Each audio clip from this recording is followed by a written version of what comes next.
Good morning students. I am Dr. Loni Lokwani, Associate Professor, Department of Chemistry, Government College, Kota. आज का हमारा topic है कार्बेनियॉन्स, जो कि बीएससी पार्ट फर्स्ट के पेपर सेकंड यानी ऑर्गेनिक केमिस्ट्री के अंतर्गत आता है। तो आज हम लेंगे कार्बेनियॉन्स। ये ऐसे समूह होते हैं जिनमें कि सेंट्रल कार्बन एटम जो होता है, केंद्रीय कार्बन परमाणु पर 8 इलेक्ट्रॉन प्रेजेंट होते हैं, ऑक्टेट होता है और ऋणावेश होता है, नेगेटिवली चार्ज्ड होते हैं। कार्बन परमाणु पर 8 इलेक्ट्रॉन्स और नेगेटिव चार्ज, इन्हें बोला जाता है कार्बेनियॉन। और इनका स्ट्रक्चर हम देखें तो ये sp3 हाइब्रिडाइज्ड होते हैं। इसमें sp3 संकरण पाया जाता है, sp3 हाइब्रिडाइजेशन होता है। और इनका स्ट्रक्चर टेट्राहेड्रल होगा, चतुष्फलकीय इनका आकार होता है और अमोनिया की तरह या पिरामिडी स्ट्रक्चर इनमें पाया जाता है। बॉन्ड एंगल इनमें पाया जाएगा 109.5 डिग्री होता है। तो ये अमोनिया की तरह इनका पिरामिडिकल स्ट्रक्चर होता है। और sp3 संकरण अवस्था, sp3 हाइब्रिडाइज्ड स्टेट में कार्बन एटम होता है, सेंट्रल कार्बन एटम जो होता है।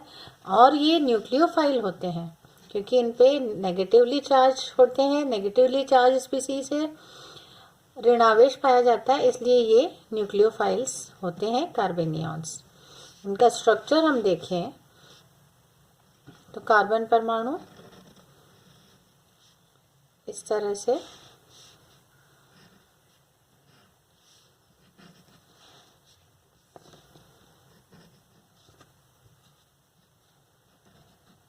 और यहाँ पर इलेक्ट्रॉन पेयर प्रेजेंट है और माइनस चार्ज है। तो ये स्ट्रक्चर जो है ये कार्बेनियॉन्स का होता है, इस तरह से ये पाया जाता है। इसके पिछले लेक्चर में हमने कवर किया था कार्बोकैटायंस, इन्हें कार्बोनियम आयन भी कहते हैं। वो पॉजिटिवली चार्ज स्पीसीज है और इलेक्ट्रॉन डिफिशिएंट है, उसमें इलेक्ट्रॉन की कमी होती है, उसमें 6 इलेक्ट्रॉन पाए जाते हैं और पॉजिटिव चार्ज होता है। इसमें ऑक्टेट होता है, कार्बन पे 8 इलेक्ट्रॉन और माइनस नेगेटिव चार्ज पाया जाता है। ये कार्बेनियॉन्स कहलाते हैं। अब इनके हम टाइप्स देखें तो ये भी 3 तरह के होते हैं, जैसे कार्बोकैटायन थे, प्राइमरी, सेकेंडरी एंड टर्शरी। तो प्राइमरी जो है उसको बोला जाता है 1 डिग्री, प्राइमरी कार्बोकैटायन, जो कि प्राइमरी कार्बन पे होता है इसलिए। सेकेंड होता है सेकेंडरी, द्वितीयक, जिसे कि 2 डिग्री बोला जाता है। और तीसरा होता है टर्शरी या 3 डिग्री भी इसे बोला जाता है। तो प्राइमरी, सेकेंडरी और टर्शरी 3 भागों में इसे क्लासिफाई कर सकते हैं। जैसे पहले हम लेंगे प्राइमरी कार्बोकैटायन, प्राइमरी कार्बेनियॉन्स। तो उसके एग्जाम्पल से हमें समझ आएगा, जैसे CH3, इस कार्बन पे इलेक्ट्रॉन पेयर है और माइनस चार्ज है। ये है मैथिल ग्रुप, ये एग्जाम्पल है इसका प्राइमरी कार्बेनियॉन का। दूसरा हम ले सकते हैं इसमें CH3, CH2, electron pair and minus charge, ये है एथिल कार्बेनियॉन। नेक्स्ट हम देख सकते हैं CH3, CH2, CH2, electron pair and negative charge, ये है प्रोपिल कार्बेनियॉन। और एक एग्जांपल और देखेंगे, CH3, CH, CH3, CH2। अभी कार्बनी ये जो है प्राइमरी कार्बन है और यहाँ पे माइनस चार्ज है और ये इलेक्ट्रॉन पेयर है, तो ये ये कहलाएगा आइसोब्यूटिल कार्बेनियन, आइसोब्यूटिल प्राइमरी कार्बेनियन। तो ये इनके एग्जाम्पल्स हैं प्राइमरी के या प्राथमिक कार्बेनियंस के। अब हम सेकेंडरी देखेंगे। 2 डिग्री जिसे कि बोला जाता है द्वितीयक कार्बेनियन, सेकेंडरी कार्बेनियन। तो सेकेंडरी कार्बन एटम पे जो है इलेक्ट्रॉन पेयर और नेगेटिव चार्ज पाया जाता है, तो उसको सेकेंडरी बोलते हैं। जैसे एग्जांपल से हम देखेंगे CH3 CH CH3। अब ये सेकेंडरी कार्बन एटम है, इस पे इलेक्ट्रॉन पेयर और माइनस चार्ज प्रेजेंट है, तो ये कहलाएगा सेकेंडरी कार्बेनियन। इसे बोला जाएगा CH3 CH 3 कार्बन एटम है तो आइसोप्रोपिल। दूसरा एग्जांपल हम देख सकते हैं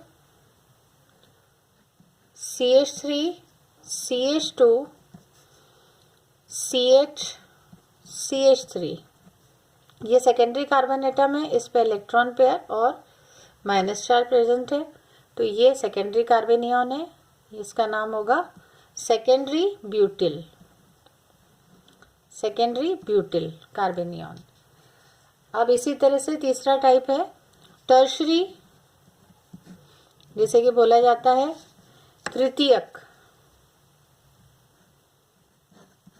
तृतीयक कार्बेनियन, जिसमें कि टर्शरी कार्बन एटम पे इलेक्ट्रॉन पेयर और नेगेटिव चार्ज उपस्थित हो। जैसे एग्जांपल हम देखेंगे CH3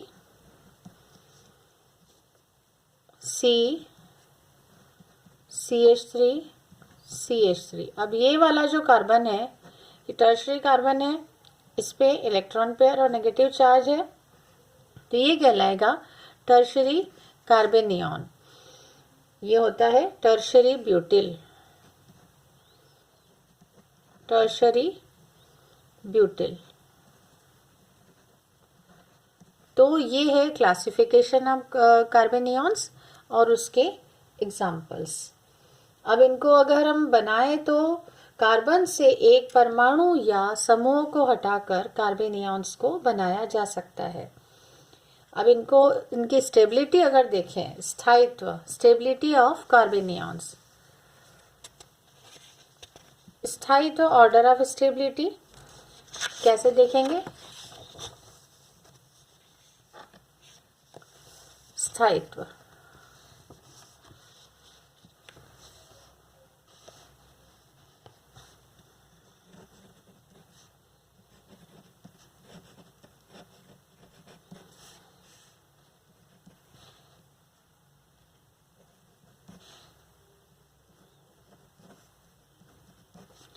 ऑर्डर देखा जाए, स्थायित्व का क्रम देखा जाए तो इसमें होता है, सबसे पहले हम लिखेंगे CH3 जिसपे कि negative charge and electron pair, then 1 degree means primary, then secondary and then tertiary. तो सबसे ज़्यादा स्टेबल हो गया मैथिल, देन इसमें एथिल, प्रोपिल कुछ भी आ सकता है, प्राइमरी, सेकेंडरी, टर्शरी। तो प्राइमरी कार्बेनियंस जो है वो सबसे ज़्यादा स्थायी होंगे, स्टेबल होंगे, और टर्शरी उनसे कम होंगे, सबसे कम होंगे, सेकेंडरी देन टर्शरी। तो इनको हम जो है प्लस आई इफेक्ट से भी समझा सकते हैं।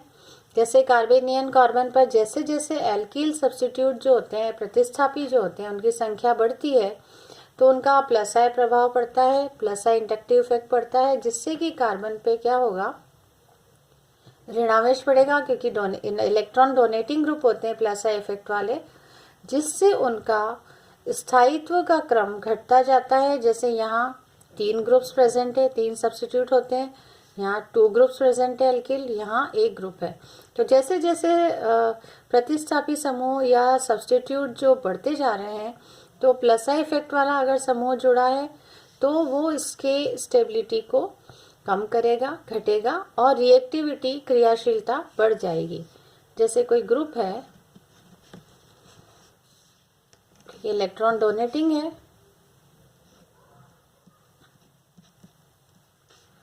तो ये क्या करेगा, स्टेबिलिटी को रिड्यूस करेगा,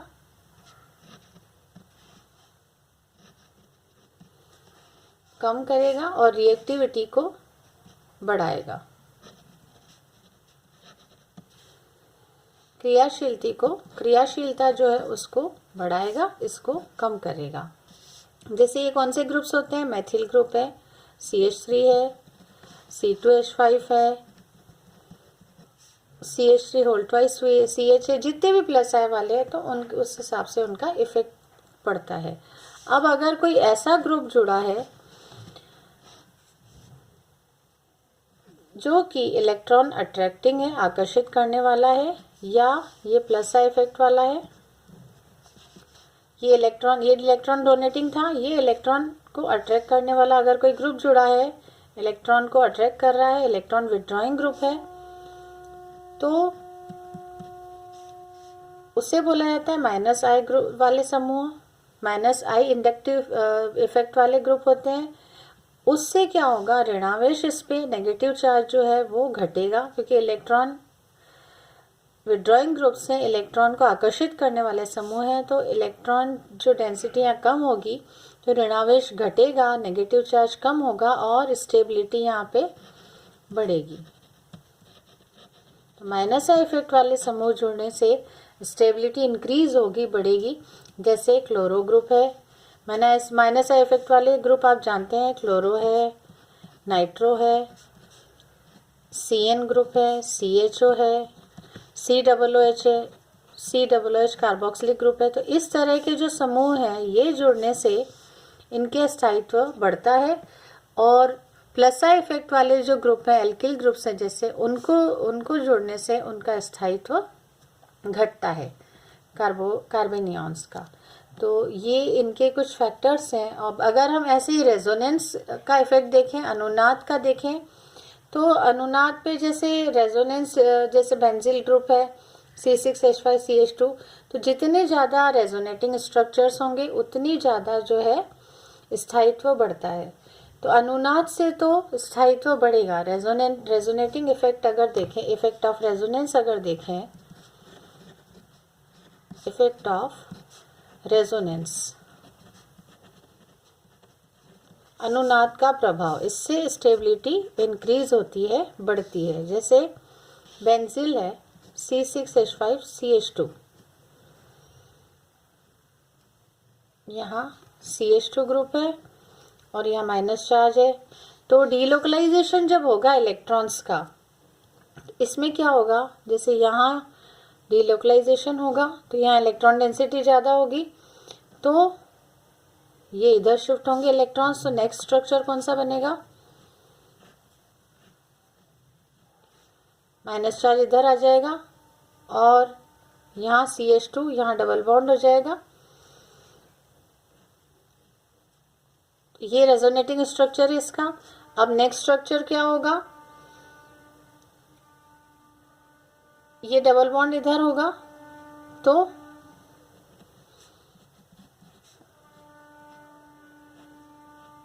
माइनस चार्ज यहाँ आ जाएगा, डबल बॉन्ड इधर शिफ्ट हो गया।